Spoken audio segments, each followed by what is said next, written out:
You're listening to the Otis Jiry channel.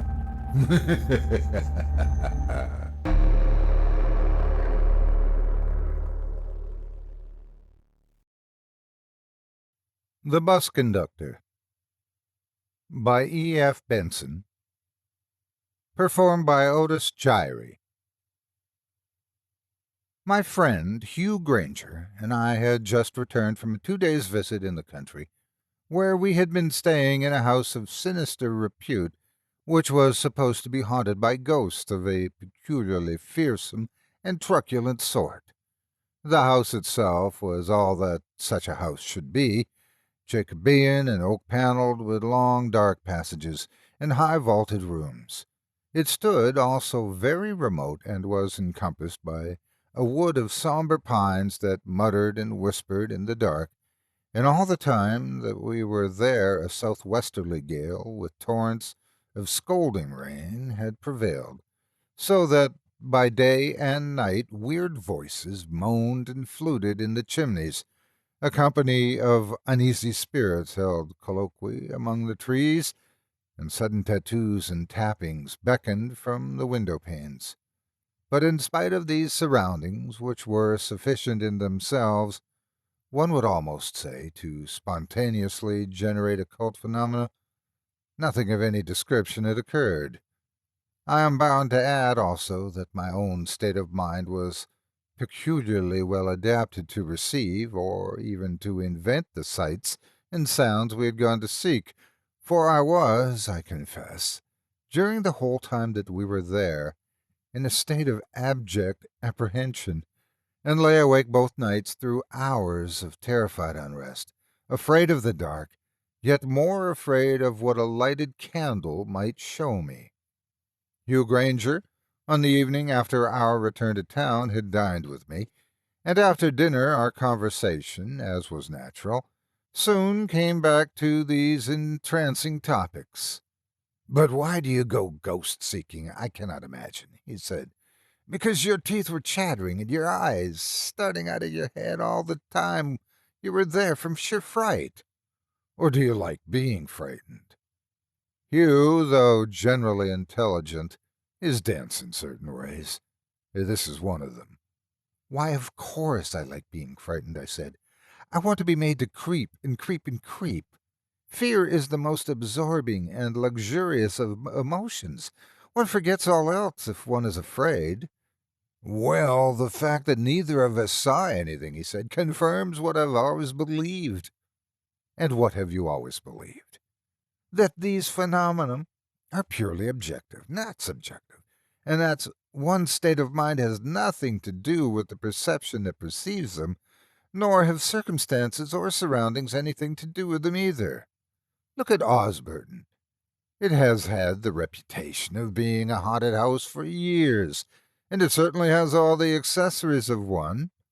Look at yourself, too, with all your nerves on edge, afraid to look around, or light a candle for fear of seeing something. Surely there was the right man in the right place, then, if ghosts are subjective?" He got up and lit a cigarette, and looking at him, he was about 6 feet high and about as broad as he is long, I felt a retort on my lips, for I could not help my mind going back to a certain period in his life when, for some cause which, as far as I knew, he had never told anybody, he had become a mere quivering mass of disordered nerves. Oddly enough, at the same moment, and for the first time, he began to speak of it himself. "You may reply that it was not worth my while to go either," he said, "because I was so clearly the wrong man in the wrong place. But I wasn't. For all your apprehensions and expectancy have never seen a ghost. But I have, though I am the last person in the world you would have thought likely to do so, and though my nerves are steady enough again now, it knocked me all to bits." He sat down again in his chair. "No doubt you remember my going to bits," he said, "and since I believe that I am sound again now, I should rather like to tell you about it. But before I couldn't speak of it all to anybody. Yet there ought to have been nothing frightening about it. What I saw was certainly a most useful and friendly ghost, but it came from a shaded side of things. It looked suddenly out of the night and the mystery with which life is surrounded. I want to first to tell you quite shortly my theory about ghost seeing, he continued, and I can explain it best by a simile, an image.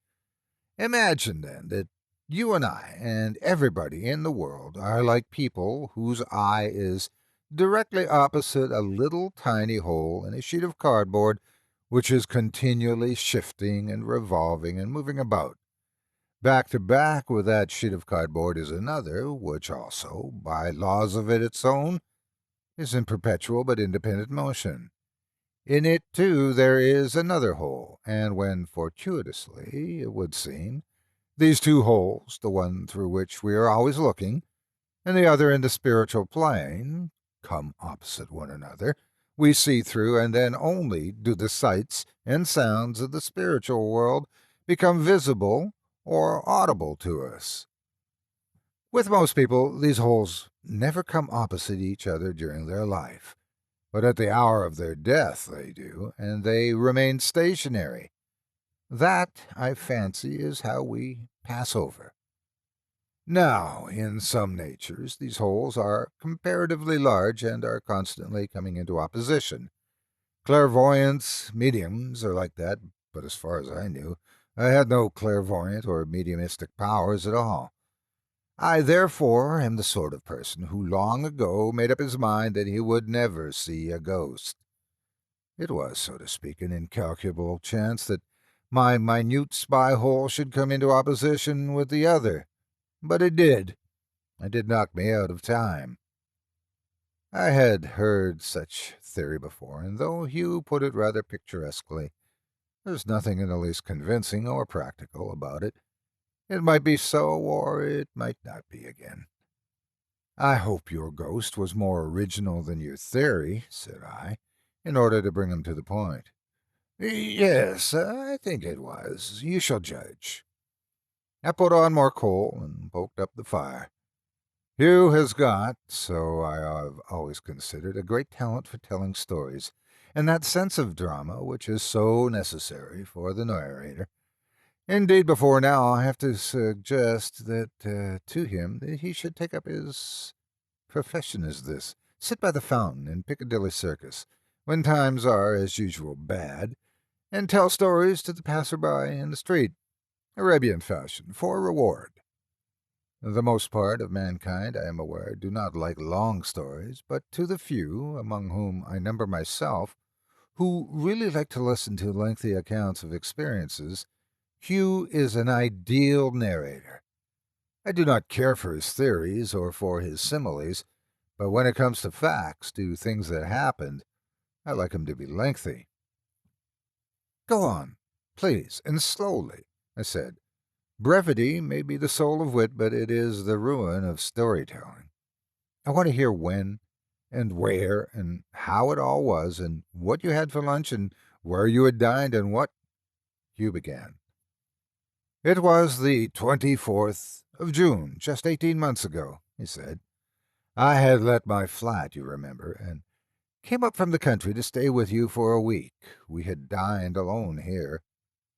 I could not help interrupting. Did you see the ghost here? I asked. In this square little box of a house in a modern street. I was in the house when I saw it. I hugged myself in silence. We had dined alone here in Graham Street, he said, and after dinner I went out to some party and you stopped at home. At dinner your man did not wait, and when I asked where he was, you told me he was ill, and I thought changed the subject rather abruptly. You gave me your latchkey when I went out, and on coming back I found you had gone to bed. There were, however, several letters for me which required answers. I wrote them here and then, and posted them at the pillar box opposite. So I suppose it was rather late when I went upstairs. You had put me in the front room on the third floor, overlooking the street, a room which I thought you generally occupied yourself. It was very hot that night, and though there had been a moon when I started to my party, On my return, the whole sky was cloud-covered, and it looked both and felt as if we might have a thunderstorm before morning. I was feeling very sleepy and heavy, and it was not till after I'd gotten into bed that I noticed by the shadows of the window frames on the blind that only one of the windows was open. But it did not seem worth the while to get out of bed in order to open it, though I felt rather airless and uncomfortable, and I went to sleep. What time was it when I awoke? I don't know. But it was certainly not yet dawn, and I remember being conscious of such an extraordinary stillness as prevailed. There was no sound either of foot passengers or wheeled traffic. The music of life appeared to be absolutely mute. But now, instead of being sleepy and heavy, I felt, though I must have slept an hour or two at most, since it was not yet dawn, perfectly fresh and wide awake, and the effort, which had seemed not worth making before, that of getting out of bed and opening the other window, was quite easy now, and I pulled up the blind, threw it wide open, and leaned out, for somehow I parched and pined for air. Even outside, the oppression was very noticeable, and though, as you know, I am not easily given to feel the mental effects of climate, I was aware of an awful creepiness coming over me. I tried to analyze it away, but without success.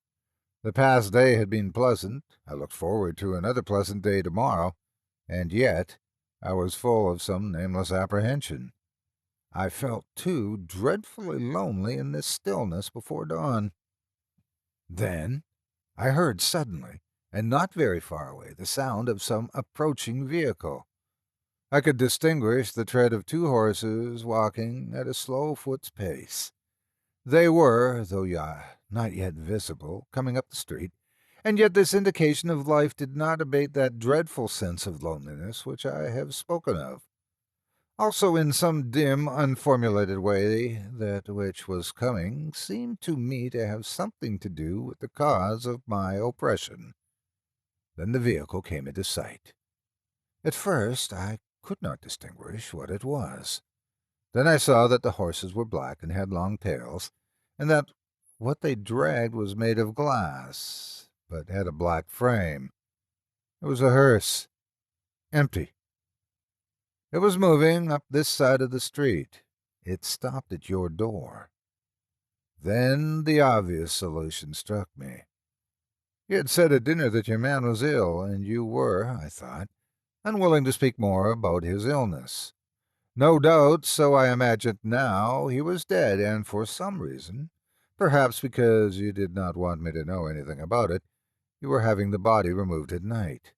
This, I must tell you, passed through my mind quite instantaneously, and it did not occur to me how unlikely it really was, before the next thing happened. I was still leaning out the window, and I remember also wondering, yet only momentarily, how odd it was that I saw things, or rather the one thing I was looking at, so very distinctly. Of course, there was a moon behind the clouds, but it was curious how every detail of the hearse and the horses were visible. There was only one man, the driver, with it, and the street was otherwise absolutely empty. It was at him I was looking now. I could see every detail of his clothes, but from where I was, so high above him, I could not see his face. He had on gray trousers, brown boots, a black coat buttoned all the way up, and a straw hat. Over his shoulder there was a strap which seemed to support some sort of little bag. He looked exactly like, well, from my description, what did he look exactly like? Why, a bus conductor, I said instantly. So I thought, and even while I was thinking this, he looked up at me. He had a rather long, thin face, and on his left cheek there was a mole with a growth of dark hair on it. All this was as distinct as if he had been noonday, and as if I was within a yard of him. But so instantaneous was all that takes so long in the telling. I had not time to think it strange that the driver of a hearse should be so unfunerally dressed. Then he touched his hat to me and jerked his thumb over his shoulder. "Just room for one inside, sir?" he said. There was something so odious, so coarse, so unfeeling about this that I instantly drew my head in, pulled the blind down again, and then, for what reason I don't know, turned on the electric light in order to see what time it was. The hands of my watch pointed to 11:30. It was then, for the first time, I think, that a doubt crossed my mind as to the nature of what I had just seen. But I put out the light again, got into bed, and began to think. We had dined. I had gone to a party. I had come back and written letters, had gone to bed and had slept. So how could it be 11:30? Or what past 11 was it? Then another easy solution struck me. My watch must have stopped, but it had not. I could hear it ticking. There was stillness and silence again. I expected every moment to hear muffled footsteps on the stairs, footsteps moving slowly and smallly under the weight of a heavy burden, but from inside the house there was no sound whatsoever. Outside, too, there was the same dead silence, while the hearse waited at the door, and the minutes ticked on, and at length I began to see a difference in the light in the room, and knew that dawn was beginning to break outside. But how had it happened, then, that if the corpse was to be removed at night, it had not gone, and that the hearse still waited when morning was already coming? Presently I got out of bed again, and with a sense of strong physical shrinking, I went to the window and pulled back the blind. The dawn was coming fast. The whole street was lit by that silver hueless light of morning. But there was no hearse there. Once again I looked at my watch. It was just 4:15. But I would swear that not half an hour had passed since it had told me that it was 11:30. Then a curious double sense, as if I was living in the present, and at the same moment had been living in some other time, came over me. It was dawn on June 25th, and the street, as natural, was empty. But a little while ago the driver of a hearse had spoken to me, and it was 11:30. What was that driver? To what plane did he belong? And again, what 11:30 was it that I had seen recorded on the dial of my watch? And then I told myself that the whole thing had been a dream. But if you ask me whether I believed what I told myself, I must confess that I did not. Your man did not appear at breakfast the next morning, nor did I see him again before I left that afternoon. I think if I had, I should have told you about all this.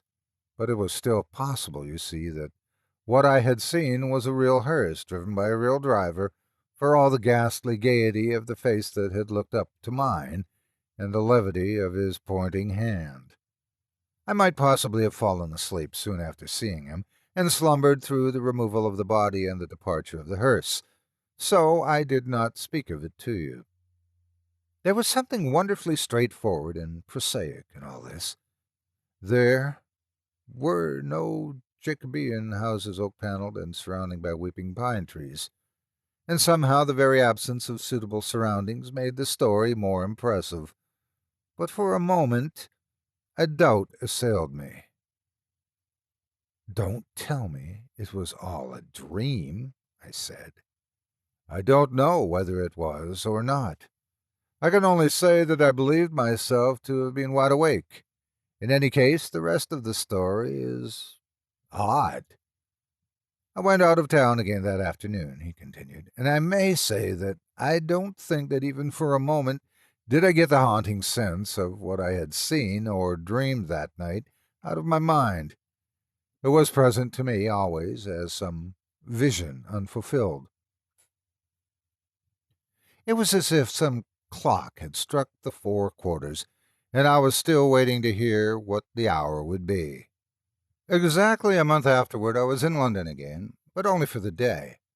I arrived at Victoria about 11, and took the Underground to Sloane Square in order to see if you were in town and would give me lunch. It was a baking hot morning, and I intended to take a bus from the King's Road as far as Graham Street. There was one standing at the corner just as I came out of the station, but I saw that the top was full and the inside appeared to be full also. Just as I came up to it, the conductor, who, I suppose, had been inside collecting fares and what-not, came out to me on the step within a few feet of me. He wore gray trousers, brown boots, a black coat buttoned, a straw hat, and over his shoulder was a strap on which hung his little machine for punching tickets. I saw his face, too. It was the face of the driver of the hearse, with a mole on the left cheek. Then he spoke to me, jerking his thumb over his shoulder. "Just room for one inside, sir," he said. At that, a sort of panic terror took possession of me, and I knew I gesticulated wildly with my arms and cried, "No! No!" But at that moment I was not living in the hour that was then passing, but in that hour which had passed a month ago, when I leaned from the window of your bedroom here just before the dawn broke. At this moment, too, I knew that my spy-hole had been opposite the spy-hole into the spiritual world. What I had seen there had some significance now being fulfilled, beyond the significance of the trivial happenings of today and tomorrow. The powers of which we know so little were visibly working before me, and I stood there on the pavement, shaking and trembling. I was opposite the post office at the corner, and just as the bus started, my eye fell on the clock in the window there. I need not tell you what the time was. Perhaps I need not tell you the rest, for you probably conjecture it, since you will not have forgotten what happened at the corner of Sloane Square at the end of July, the summer before last. The bus pulled out from the pavement into the street in order to get around a van that was standing in front of it. At the moment there came down the King's Road a big motor going at a hideously dangerous pace. It crashed full into the bus, burrowing into it as a gimlet burrows into a board. He paused. "And that's my story," he said.